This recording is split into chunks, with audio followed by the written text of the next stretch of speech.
One of the biggest disappointments I see in parents' eyes is when the child shows no signs of gratitude for everything that the parents are doing for them. I wake up early in the morning to cook lunch for his school. Forget thank you, he doesn't even eat it. I don't have a nice suit to wear in functions. I saved money so she can go to her singing classes. Now she tells me I don't care for her.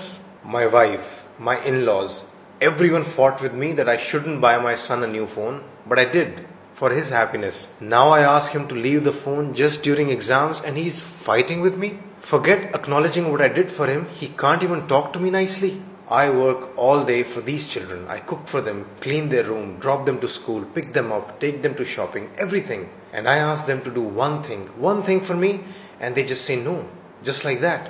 Why should I have to fight every time I need to get something done?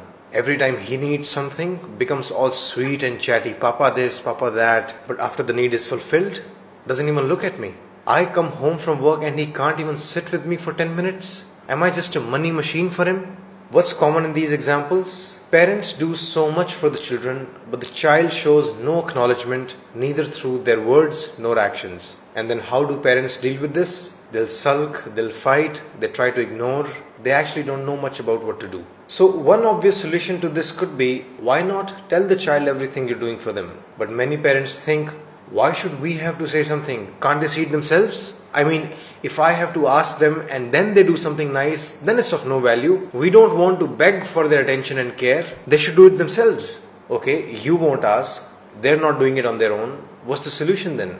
Keep getting disappointed and give up? Well, not so soon. I have some suggestions. If I could tell you, really I mean it, the single most important psychological trait or state which can contribute to individual and interpersonal well-being, it would be gratitude. If you want to be happy yourself, if you want a happy child, and if you want happy relationships, there's probably nothing more important than gratefulness or thankfulness. And I speak of this from deep personal experiences. This has transformed my experience of relationships and life. You teach your children how to use the bathroom, you teach them language, you teach them how to count. You should teach them how to be grateful to people as well. It's on that level. It's that important. It's an absolute tragedy that we don't even know how enormously important this is, and we just hope that the child will develop gratitude on their own. It is a tragedy that we virtually leave it to luck.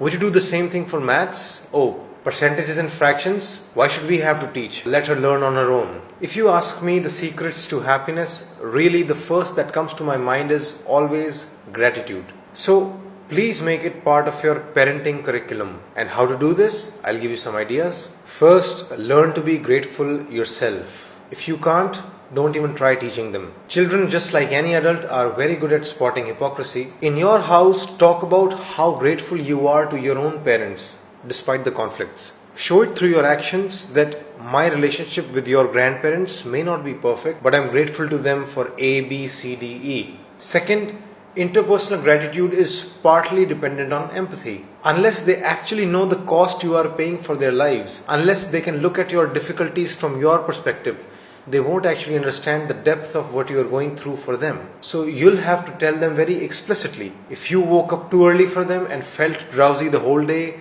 if you are suppressing your own desires to save money for them, if you're fighting with other people to defend them, if you are sacrificing your leisure time for their tasks, talk about it. Talk not just about what you're doing, but also about what you're going through inside. Basically, you'll have to educate them about the personal cost you're paying for their sake. This is not about tooting your own horn. This is about filling their blind spots. This is about presenting a better reality to them. This is education. But caution, don't do it with an attitude that you're doing them a favor by giving them birth and raising them. That attitude is not wise, because despite everything you're doing for them, you started a family for yourself. Because you thought creating a family is a good way to live life. Your child never came to you and said, "Mom and Dad, please give me birth." So when you teach them gratitude, don't sound like the benefit is one-sided.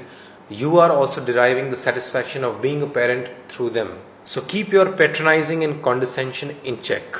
And once they understand the efforts you are making for them, once they have some empathy with your struggles, that will then become the basis for their thankfulness towards you. Finally, if you want them to notice your efforts on their own, that also needs to be executed systematically. Sit down with them every day or alternate day or at least every Sunday and ask them, in the past 1 week, What are the things that you are thankful for towards me and your dad? This sounds like an odd question, as if you are forcefully trying to get compliments. But remember, this is not about you. This is about them. They need to sit and think. It would be best if schools could do this, but they don't. It's not part of the syllabus. So you'll have to do it yourself. Literally, make them write the things that they are grateful for towards you on a piece of paper. Make it concrete. Initially, it might seem very synthetic and awkward, but gradually it will normalize and it will sink in. In summary, make gratitude the religion of the house. Practice it yourself. Teach it to your children consistently. Let me know in the comments the issues that you are dealing with. I'll make videos on